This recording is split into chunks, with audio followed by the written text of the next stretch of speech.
હા શામજી બાપુની તાકાત, હા શામજી બાપુ સંત જેને કુંભનો મેળો જમાડ્યો. હા કાલતીથી વાહ વાહ. આજ કેટલા બધા વાના ભેરા થઈ ગયા હે. ઓહો કુંભના મેળામાં એ બાહુલિયો ગયો, એ ભગત કુંભના મેળામાં ગયા, કરોડોની સંખ્યામાં સાધુઓ, અને એ ટાણે ભીમબાપુ કાઠી ભેળા ને એમ કીધું કે ભીમભાઈ મારે કુંભનો મેળો જમાડવો.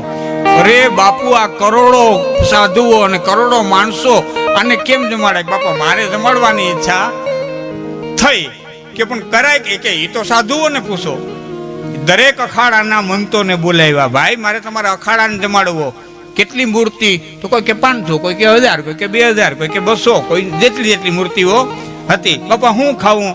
તો કોઈ કે દૂધપાક, કોઈ કે લાડવા, કોઈ કે લાપસી. કેટલો ખર્ચો થાય? કે આટલો, કોઈ લાખ, કોઈ 2 લાખ, કોઈ 5 લાખ. બાપુ આટલો ખર્ચો, એટલે એ થેલીમાં જ કાઢીને જે કાલ્યો બાપા, હાલ્યો બાપા, હાલ્યો બાપા. અને શામજી બાપુની જય, શામજી બાપુની જય. કુંભના મેળામાં માણસ હલકે નીકળ્યું, પ્રશાસન ધ્રુજી ગયું કે આ માણસને કેમ રોકવું. છેલ્લે એમ કીધું બાપુ માણસને અમે રોકી ન શકીએ, એટલી પબ્લિક રોકાય નહીં, તમે પબ્લિકને દર્શન દેવા માટે થઈ અને આવો. અને એ વખતના મહામંડલેશ્વરોને કીધું કે કંઈક વ્યવસ્થા કરો, નકરા માણસો રોકાય નહીં. આ જે અજાણ્યા છે ખબર નથી કોણ સામદી, આવું કોણ જેને કુંભનો મેળો જમાડ્યો? ન ભૂતો ન ભવિષ્યથી પેલા કોઈ જમાડ્યો નથી, નદી કોઈ કદાચ ને ન જમાડે. રોકો આને કે બાપુ રોકાય નહીં પબ્લિક.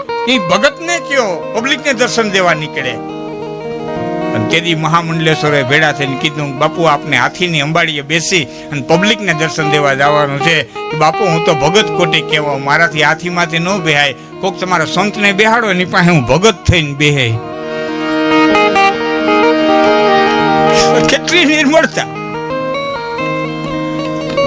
કેટલી નિર્મળતા. કુંભના મેળામાં જેનું સ્વાગત કરવું છે એમ કે છે કે તમારા સંતને બેહાડો, હું એના ચરણની રદ થઈને બેહું. હું તો ભગત કોટીનો માણા કેવો બાપા. યાદ કરીએ ને હૈયું ભરાઈ જાય. શું નિર્મળતા, શું તાકાત. અને કુંભના મેળામાં હાથીની સવારી માથે નીકળ્યા હો શામજી ભગત.